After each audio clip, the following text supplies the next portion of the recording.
Selamat pagi Bapak Ibu Saudara yang dikasihi dan mengasihi Tuhan. Bagaimana kabarnya hari ini? Semoga senantiasa baik adanya dan penuh sukacita dari Tuhan. Bapak Ibu Saudara yang dikasihi Tuhan, marilah sebelum kita mulai beraktivitas pada pagi hari ini, Jumat 25 Februari 2022, kita meluangkan waktu sejenak untuk bersaat teduh, membaca dan merenungkan firman Tuhan. Namun sebelumnya, marilah kita berdoa terlebih dahulu, mohon pimpinannya. Bapa di surga, kami datang dengan penuh rasa syukur karena Tuhan sudah menyertai kami di dalam kami beristirahat tadi malam. Dan pada pagi hari ini, Tuhan membangunkan kami dengan kesegaran dan kekuatan yang baru.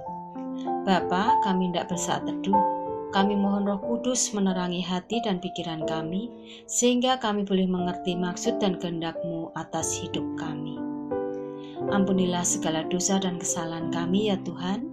Di dalam nama Tuhan kami Yesus Kristus, kami berdoa dan mengucap syukur. Amin. Renungan saat teduh pada pagi hari ini terambil dari Kisah Para Rasul 10 ayat 1-8. Demikian firman Tuhan. Petrus dan Kornelius. Di Kaisaria ada seorang yang bernama Kornelius, seorang perwira pasukan yang disebut pasukan Italia. Ia saleh, ia serta seisi rumahnya takut akan Allah, dan ia memberi banyak sedekah kepada umat Yahudi dan senantiasa berdoa kepada Allah. Dalam suatu penglihatan, kira-kira jam 3 petang, jelas tampak kepadanya seorang malaikat Allah, masuk ke rumahnya dan berkata kepadanya, Kornelius. Ia menatap malaikat itu dan dengan takut ia berkata, "Ada apa Tuhan?" Jawab malaikat itu, "Semua doamu dan sedekahmu telah naik ke hadirat Allah, dan Allah mengingat engkau. Dan sekarang suruhlah beberapa orang ke Yope untuk menjemput seorang yang bernama Simon dan yang disebut Petrus. Ia menumpang di rumah seorang penyamak kulit yang bernama Simon yang tinggal di tepi laut." Setelah malaikat yang berbicara kepadanya itu meninggalkan dia, dipanggilnya 2 orang hambanya beserta seorang prajurit yang saleh dari orang-orang yang selalu bersama-sama dengan dia. Dan sesudah ia menjelaskan segala sesuatu kepada mereka, ia menyuruh mereka ke Yope. Demikian pembacaan firman Tuhan. Bapak, Ibu, Saudara yang dikasihi dan mengasihi Tuhan, setelah kita membaca perikop ini, kita mendapatkan sosok pribadi yang bisa kita sebut luar biasa, istimewa. Mengapa? Ayat 2 di situ menyebutkan bahwa ia, Kornelius, adalah seorang yang saleh, orang yang bersungguh-sungguh di dalam beribadah. Kornelius juga seorang kepala keluarga yang bertanggung jawab. Dia membawa keluarganya takut kepada Allah. Sebagai makhluk sosial, Kornelius juga bermurah hati. Dia banyak bersedekah kepada umat Yahudi. Padahal Kornelius bukan orang Yahudi. Dan sebagai umat Allah, Kornelius senantiasa berdoa, menunjukkan bahwa hubungan Kornelius dengan Tuhan dilakukan dengan baik dan sangat intens. Hal-hal yang telah dilakukan Kornelius sebagai manusia, dia melakukan yang baik dan berkenan kepada Tuhan. Dapat kita baca di ayat yang ketiga dan 4, Tuhan mengutus malaikatnya untuk berbicara kepada Kornelius tentang apa yang dilakukan Kornelius, baik kepada sesama, juga kepada Tuhan. Dan Tuhan mengingatnya. Di situ dikatakan bahwa semua doa dan sedekahnya sudah diterima Tuhan dan Tuhan mengingat Kornelius. Kesalehan dan kebajikan Korneliuslah yang membuat Tuhan meneguhkan iman percaya Kornelius, yaitu supaya menyuruh beberapa orang menjemput Petrus di rumah seorang Simon si penyamak kulit di tepi laut di Yope.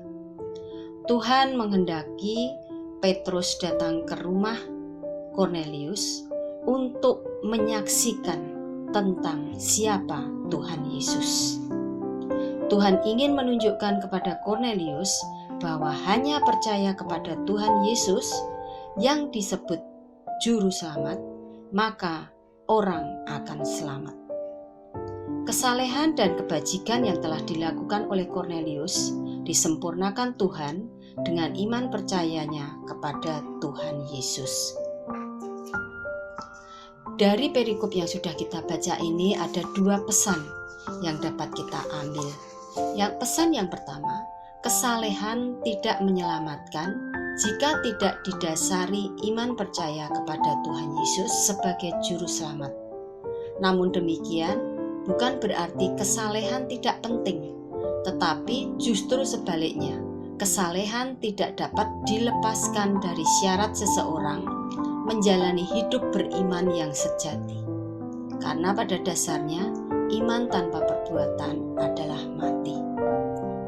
Pesan yang kedua, sebagai orang yang sudah diselamatkan oleh Tuhan Yesus, kita juga harus menyampaikan kabar sukacita ini kepada orang-orang yang belum mengenal Tuhan Yesus. Kita menyaksikan kehadiran Tuhan Yesus di dunia, yang mati di kayu salib, dikuburkan, dan 3 hari kemudian bangkit kembali, lalu naik ke surga untuk menyediakan tempat bagi orang yang percaya kepada Tuhan Yesus. Kiranya Roh Kudus memampukan kita untuk bersaksi, baik melalui tutur kata maupun tingkah laku kita, sehingga banyak orang percaya kepada Tuhan Yesus dan orang-orang diselamatkan karena mengaku Yesus adalah Tuhan dan Juru Selamat dunia. Amin. Demikian saat teduh pada pagi hari ini, mari kita tutup dengan berdoa. Bapa Surgawi, sungguh kami bersyukur atas firman-Mu pada pagi hari ini. Kiranya firman yang telah kami terima dapat menjadi pedoman hidup kami sehari-hari. Tuhan, kami mengingat saudara-saudara kami yang saat ini dalam keadaan sakit ataupun dalam masa pemulihan. Tolong Tuhan, kiranya Engkau sendiri yang menjamah, memberikan kesembuhan, sehingga saudara-saudara kami ini kembali dalam keadaan yang sehat. Dan bagi keluarga yang dengan setia merawat, mendampinginya, kiranya Tuhan memberikan kesehatan, kekuatan, dan juga kecukupan. Bapa Surgawi, kami juga mengingat untuk saudara-saudara kami yang sedang berjuang dengan segala pergumulannya. Kiranya Tuhan hadir, Tuhan menolong, sehingga saudara-saudara kami ini mendapatkan jalan keluar dan dapat merasakan damai sejahtera dari Tuhan, menyertai di dalam saudara-saudara kami ini, ada di dalam pergumulannya. Bapa di surga, sebenarnya masih banyak yang tidak kami naikkan, namun karena keterbatasan kami dan kami percaya Tuhan melihat kedalaman hati kami serahkan doa kami dan pergumulan kami sepenuhnya di dalam pertolongan Tuhan. Dan kami menyerahkan kelangsungan hidup kami ke depan hanya di dalam naungan cinta kasih Tuhan. Ada banyak dosa dan kesalahan yang kami lakukan, kami mohon pengampunan-Mu. Di dalam nama Tuhan kami Yesus Kristus, kami berdoa. Amin. Demikian Bapak Ibu Saudara, saat teduh pada pagi hari ini, selamat melanjutkan aktivitas, tetap semangat, jangan lupa prokesnya. Tuhan memberkati. Shalom.